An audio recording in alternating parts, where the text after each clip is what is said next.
In City Skylines 1, water can look simple until you try to control it. A lake is not just a hole with water in it, a creek is not just a trench cut through the terrain, and a water source is not just a faucet.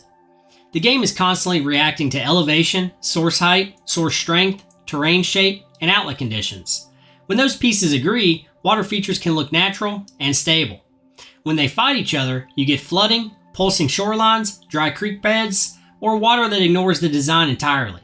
Today we are building a custom lake and creek system using extra landscaping tools. We are going to shape the terrain, control the source, and use rocks, banks, and detailing to guide the feature without breaking the flow.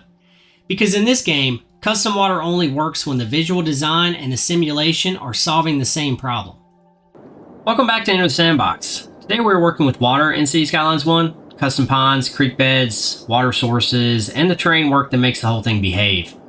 This is one of those systems that looks simple from a distance, but the second you start shaping it by hand, the game starts telling you exactly what you get wrong. Small towns, definitely can leverage water, and regional builds can leverage water. Now, maps come with, a great, if we back all the way up to kind of the 81 tower view, maps usually have, a decent amount of water. I mean, there's maps that, are very limited, but, if you're picking one for like a small town build, it's a very beneficial piece, and knowing how to add them yourselves can really enhance your builds. And they can enhance them from a nature reserve standpoint. They can enhance them from needing separation because, scale is something. I did have to bump 2 new tiles to extend ourselves in this build for this Enter the Sandbox episode. But even so, we have 1, 2, 3, 4, 5, 6, 7 tiles bought, and which means we're still kind of working in like a 7, 8, 9 square mile type area. So, our whole town basically here is roughly maybe 3 miles long, and in the actual game scale itself. So there you do when you want to mimic that your next town's 10 miles away. Water can help, highways can help, and it opens up a lot of cool assets in the game, vanilla or custom. And so, I thought we would take on a waterfall feature that kind of, I say waterfall just because it best mimics that by definition, but it's more going to be like a tiered stair step in a sense that will then feed us a lake. And, I would call it more than a pond for sure. This is a lake, by map definition, and I would still look at this as a lake. It's still pretty reasonably sized here. It has a dock, if not, it's a very big pond. And in the scale of the game, and if you're following the Ridgewater series, you've seen me in the detail phase add quite a few little water features. We have a pond here in the farm, and we have multiple retention ponds kind of scattered throughout the town. And so, it's definitely a neat feature and a neat skill to kind of work with and master and take the time to play around with it, because, it can always be frustrating no matter the skill level. Let's jump over here and start kind of determining what we're going to cut out, where we're going to cut it out, and see how we want to take this on. So I'm looking at a waterfall. Let's get our terrain back on real quick. So let's grab our terrain tools and and get starting to cut in a little bit here. I'm going to bump my brush. That's not too bad, at least for what we're doing right now. Let's maybe get it closer to 80. It'll work with me there. And then our strength about midway. The extra landscaping tools is pretty potent. But let's cut in just a little pad. And so we'll take a lower setting here, and then we'll just kind of work us in a flat pad. Now I'm going to go a little big. I'd rather cut it back and work it backward, because this is definitely going to carve us a cliff. And then that sets up kind of our top end, where we're going to kind of run a simulated, in a sense, waterfall, at least a heavy drop. because when it comes to the game mechanics, it's very gravity plays a really big role in how the water reacts. It's dynamic at the end of the day. So let's go ahead and cut out a lake. And so we have an old factory that was already on the map. So I think we can. Let's take a reasonable height here. This is definitely lower than our normal terrain without going super deep to start. And so I'm just going to cut in and try to follow some of the natural pockets that are already in our forest. And I think we'll work back down just to kind of give it a very organic kind of shape. Because, lakes and ponds, they're not perfect circles. And so anytime that we can use some of this randomness to our benefit, I think it's very, very useful for realism.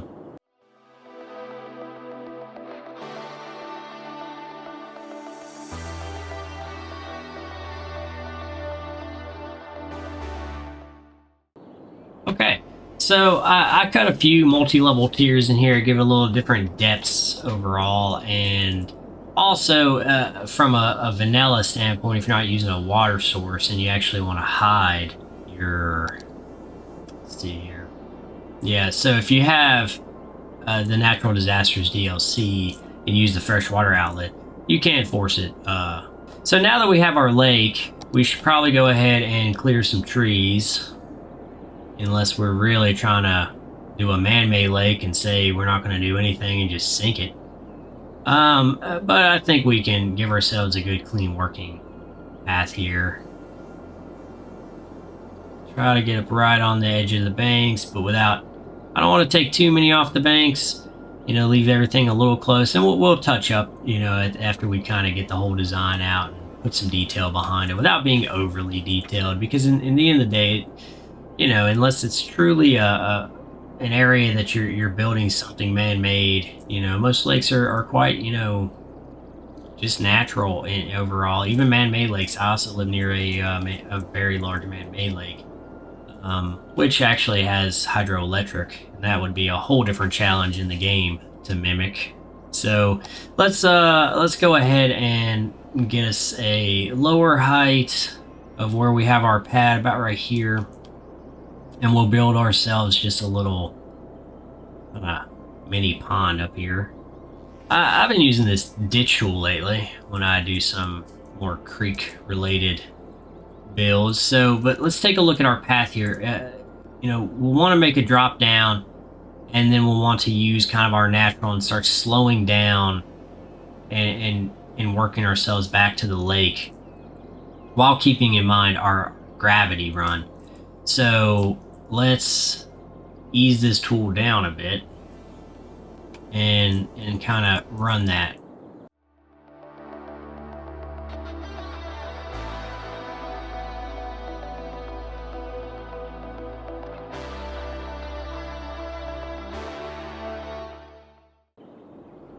Okay, so I think that gets us our basics.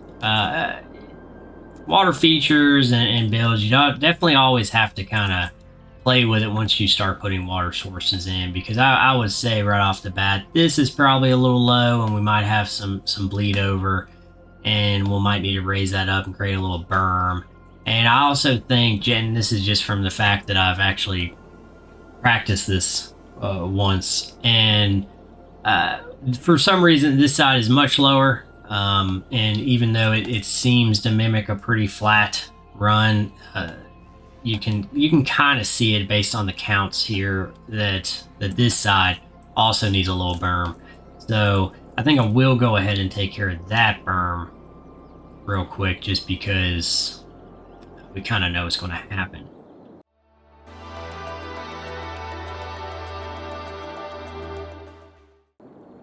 All right, I think that should probably do enough. If not, we'll adjust it once water sources go in. So I think we will clear our trees through here real quick, just to kind of make sure that we aren't getting interruptions in the flow that maybe make us make adjustments that we don't want to make. That was a little close. And a lot of times with water sources and water in general in this game, you get them a little too close anyway, they tend to show that they died. So I think now we're at that stage that we can start testing a little bit with the actual water itself. All right, so before we touch the water source, there are 4 controls that matter, and if those controls fight each other, the water's going to show us immediately. Water sources are controlled by a few separate systems. The first is source height. Source height defines the water line the system is trying to hold. If that target is above the surrounding banks, the water can keep rising beyond the intended shoreline. If it is too low, the source may not support the feature at all. Height controls the target. The second control is capacity. Capacity is not the final water level, it controls how much authority the source has over time. Higher capacity can create a faster, stronger water correction in a small or tightly contained feature that can show up as surging, flooding, or unstable waves. Lower capacity gives the water more time to spread, settle, and respond to the terrain. Capacity controls source strength. The third control is terrain response. The source may set the target, but the terrain decides how that target behaves visually. Hard cuts, steep banks, and tight channels can make water movement look sharper and less stable.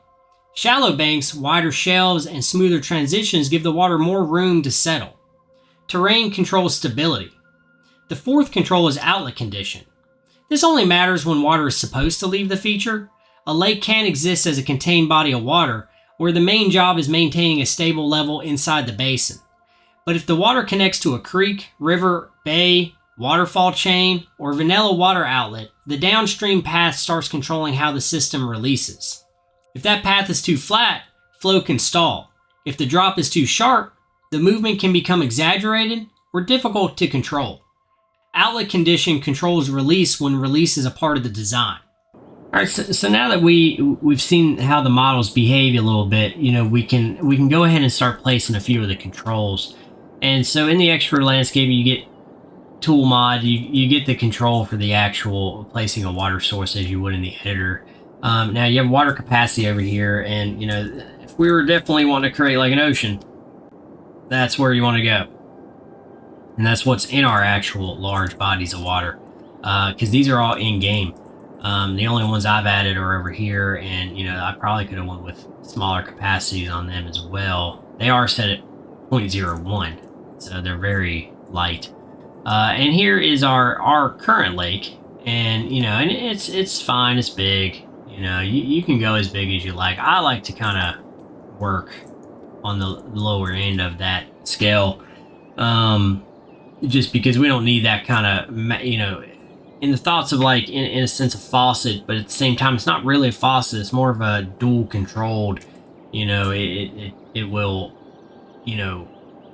it will feed it, it will balance it, and it can drain it. And if you work with them properly, you can really manipulate the game engine.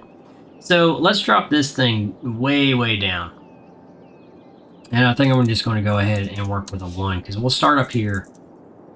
And now I've done it live, and you can do it live occasionally if you really got it going on with if you're doing a lake, I would probably just run it live. But we're going to go ahead and pause the game. It's always safer to do it and just kind of get all your settings where it is. Now, one thing that always bugs me, and it's happened even in the Ridgewater series build, when you're placing your water source, you're actually looking at your cursor is where you want to click for it to go. If you try to think that, like if I want it right there in the middle and I click this, it's going to be back here.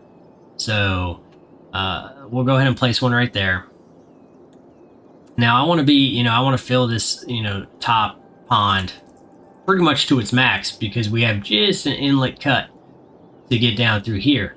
And, and we might even stair step a little bit more. We can get our terrain off so we can kind of see what's going on, but I think that's a pretty reasonable drop, but we might carve that out just a hair more.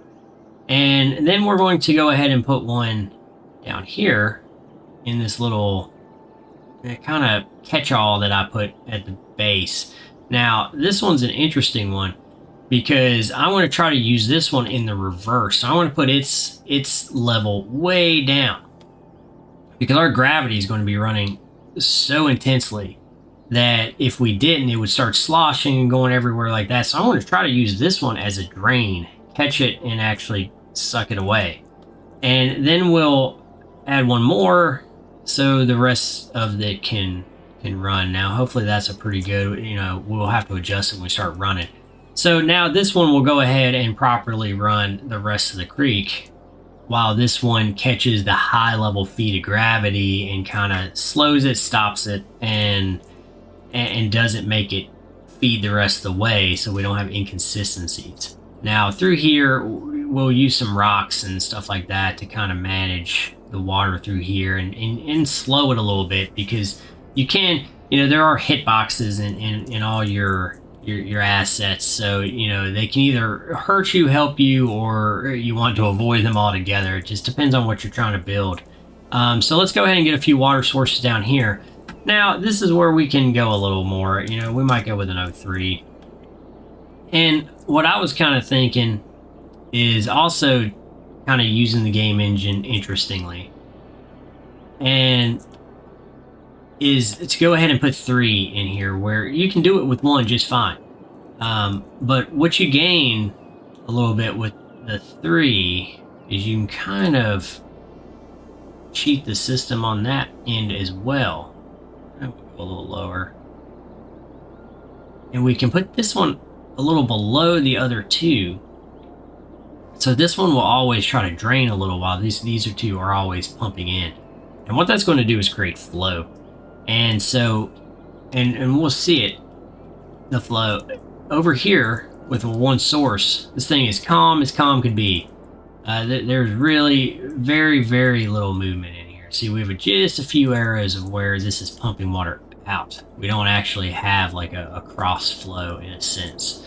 And we have pure flow and then kind of a dead spot, and flow again, and it's working gravity a little bit. So we're gonna, and we'll see what that does once we get it pumping. So let's go ahead, and don't think we really need any rocks right now. Let's just go ahead and start getting some water out here and see where we might have to make some adjustments or 2. Now that we know height sets the target and capacity controls how strongly the source acts, this is what the water source is actually doing during the simulation. The source is not only adding water, it is trying to hold a target level. State 1 is source mode. When the water around the source is below that target, the source adds water to bring the area up. That is useful, but this is also where capacity matters. If the source is too strong for the size of the basin, it can push water in faster than the terrain can settle it. That is when you start getting surges, flooding, or a shoreline that keeps pulsing. State 2 is balance mode. This is the condition I actually want for a lake. The water level is close to the source target, so the source is mostly maintaining the surface instead of constantly forcing it upward or pulling it down. That gives you a calmer lake, a cleaner shoreline, and a feature that looks like it belongs in the terrain. State 3 is drain mode. This is the piece that changes how you think about water sources. If the water level rises above the source target, the source can start removing water to bring the level back down. That can help control excess water, but it also can work against you. If the source is placed badly, it can weaken a creek, flatten the flow, or fight the feature you're trying to build. So the key idea is this: a water source is not just a faucet. It is a target level regulator with adjustable source strength. Alright, so now that we kind of dove into the water source control models a little bit more, you can kind of now see kind of why I'm trying to play with their strengths to kind of take advantage and cheat the game engine a little bit in a sense. It's not really cheating, it's what they're designed for. It's just how you want to manipulate them to your advantage to achieve the desired result that you're trying to build. So let's go ahead and turn this thing on and see what we're dealing with. And we'll go ahead and jump the speed. And see, as we can tell up here, this one's really not trying to give much of any water. It's barely bleeding it out. So it's going to basically catch our water once this catches up. And we might have to bump it up a little more. So now we're on triple speed here. We'll definitely see it. So that's probably the initial surge. I'm not too concerned yet from a terrain aspect. I think we're okay. And we're starting to get this one feed a little bit. Now, We might need to give ourselves a little bit bigger of an opening, because I think we can push that a little harder to where we actually do get a little bleed over. If not, we'll have to bump this one up a little bit. See, it's so shallow right here. You can basically see the grass. So let's make sure our lake berm before we run off getting too detailed. No, it looks like it bermed up nice. So, I mean, unless we get too much higher, I think we're in a pretty good place. It's a little steeper over here, and that's fine. I actually don't mind the sharpness when it comes to some lake builds, because it just seems realistic to me. You know, we have a cleaner, shallower end. We have a steeper side. It kind of mimics different depths and things pretty well. And we have a pretty soft flow, and it's pretty small. You know, it definitely run. You know, it's right in that middle ground of creek versus too big. So, but I do think we need to go ahead and cut this. This is just too shallow. Or, well, no, we probably need to cut a little. I was going to say we could maybe just bump up the depth up here, but let's size way down,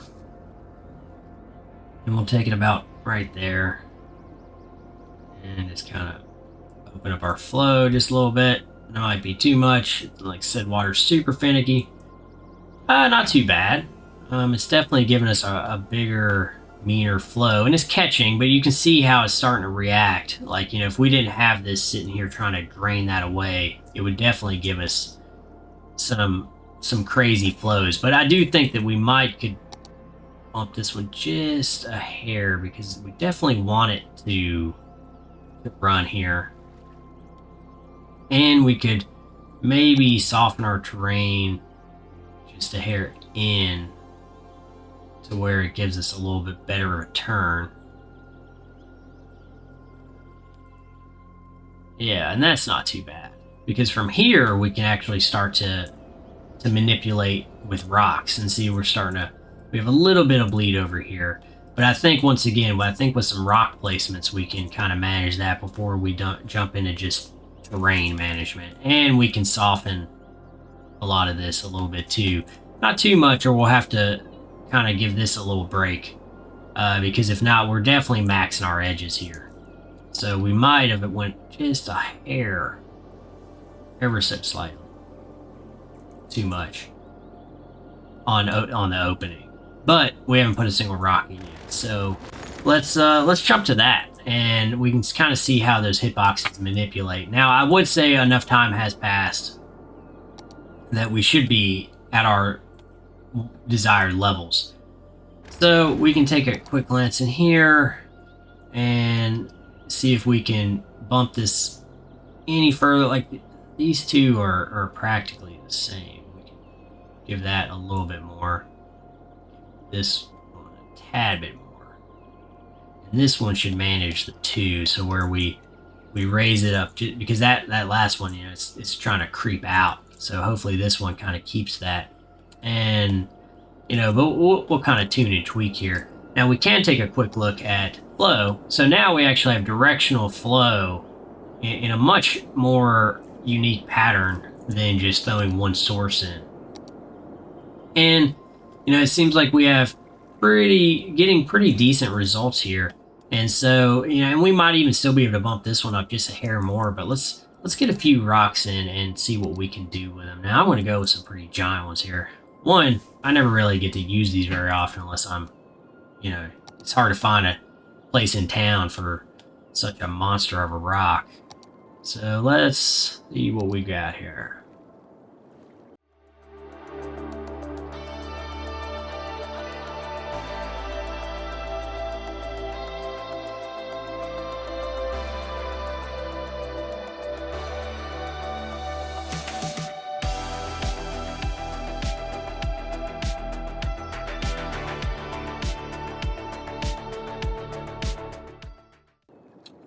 Okay, so that takes care of the top there. I think we can run a few. Now, you know, there's aspects where we have a good, clean flow, you know, but you can disrupt that. You just have to be somewhat careful, in a sense, because you do too much disruption and it'll get crazy, and you can really start to go down a rabbit hole. So let's go ahead and just kind of wrap out some of the fine-tune work, and then we'll just kind of take a look at it afterwards and kind of see if we run into any issues along the way.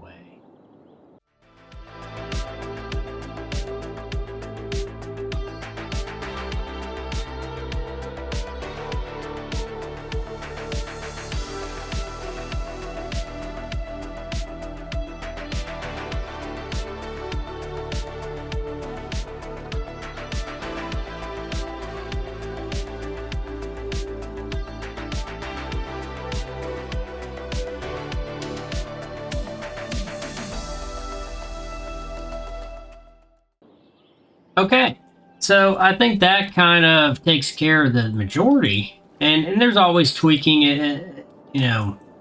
We did run to a few places, and just taking a little bit higher terrain, giving it a little bump, manipulating that kind of pathway, especially where it's odd. And now, of course, it became odd because I did add a few rocks, but that disruption kind of gives us this waving stair step kind of drop, and then it drops into here, and we have our water source here that's keeping that gravity feed under control to where it doesn't try to just blow out through here. And of course we do have rocks, but and that would help, but not completely. We did start having some bleed over through here as I was placing some of these rocks. And then, I try to soften these edges a little bit to where they kind of blend a little better. Now you can, detail is totally a personal preference. I think this is about very minimalistic and very vanilla. So, these are built-in rocks, but I think they give us a very interesting look to it all. And we have a good soft flowing creek that isn't being hit by the gravity in the game mechanics too hard. We're flowing into a nice sizable lake. And, we have this interesting view up here now. So, you can catch just the flow down, like it's coming from an underground source and then going above ground, and we're feeding our lake. And so now, so I think we kind of covered everything, and, we have flow, and that's because of our multi-water sources and different levels that we set. And we have, we've kind of controlled gravity a little bit, gave us a nice little feeder creek. But I hope you guys enjoyed this episode of Enter the Sandbox. And if you guys have any ideas on future episodes or anything you'd like to see, love to hear. And if there's anything that you'd like to kind of discuss on the game mechanics side, I'd love to hear from you as well on that. So, and if not, we'll definitely catch you on the next episode, and have fun building. And we'll see you next time.